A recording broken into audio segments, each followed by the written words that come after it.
Hello, my dear students. Today, in this class, we'll study about globalization in international business for BCom 5th semester students in University of Mysore.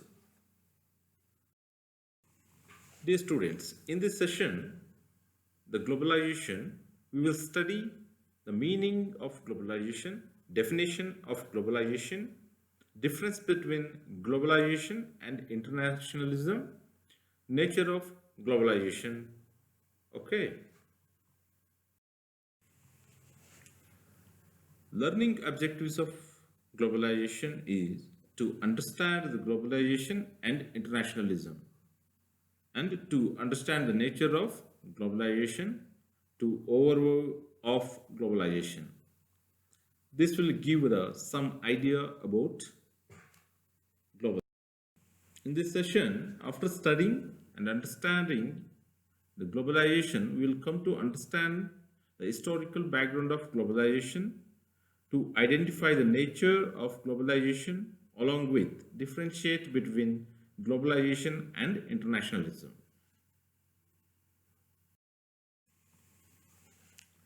Definition.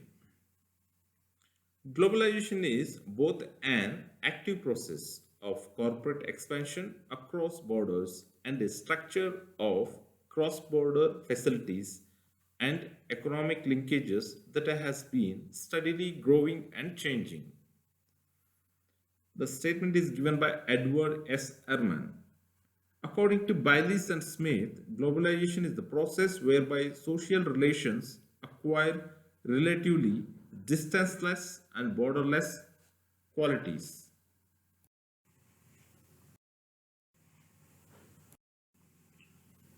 One of the medieval proverbs says, "A merchant has no nation." It means that a businessman can view the entire world as one country for his operations.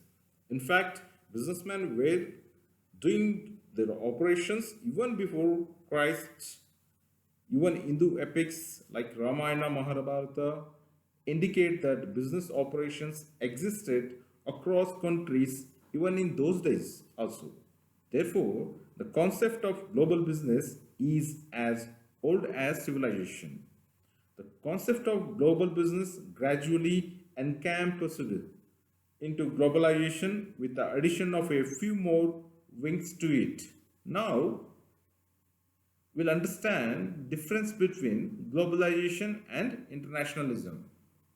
Internationalism referred to the process of increasing connections and relations among nations, but globalization is not like this. Internationalism stands for increasing scope and intensity of cooperation among nations, whereas globalization refers to the free and integrated world system. Globalization is neither a purely economic process nor relation to communication only, but internationalism is economics as well as communication process. Internationalism stands for increasing scope and intensity of cooperation among nations, whereas globalization refers to the free and integrated world system. Dear students, now let's study nature of globalization. The first one is liberalization. It stands for the freedom of entrepreneurs to establish any industry or any trade or any businesses venture within their own countries or abroad. It is very liberal. In globalization, you can start your own businesses anywhere in the world. The second nature of globalization, free trade. Free flow of trade relations among all the nations.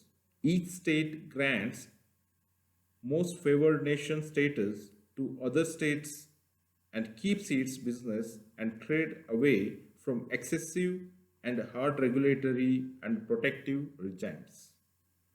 Third one, globalization of economic activity. Economic activities are be governed both by the domestic market and also the world market.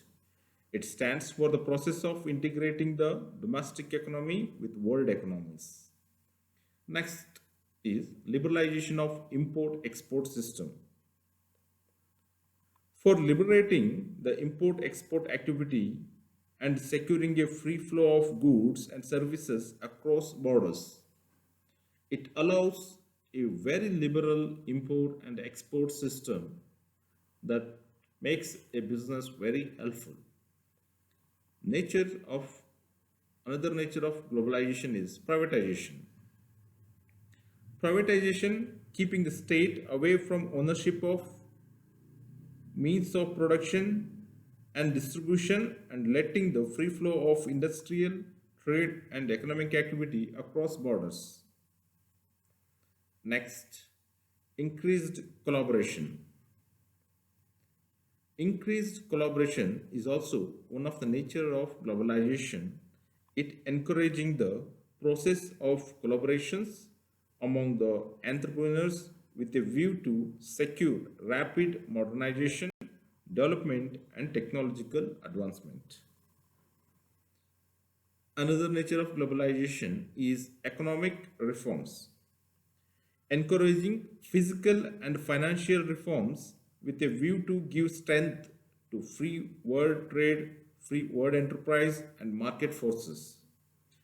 Globalization accepts and advocates the value of free world trade, freedom of access of world markets, and a free flow of investment across borders. It stands for integration and democratization of the world culture, economy, and infrastructure through global investment. Dear students, we got to know the nature of globalization. By understanding all these, we should also know historical background of the globalization. The process of industrial revolution in the 20th century was accompanied by a replacement of the police state by the welfare state. The state came to be an active actor in the economic life of the society.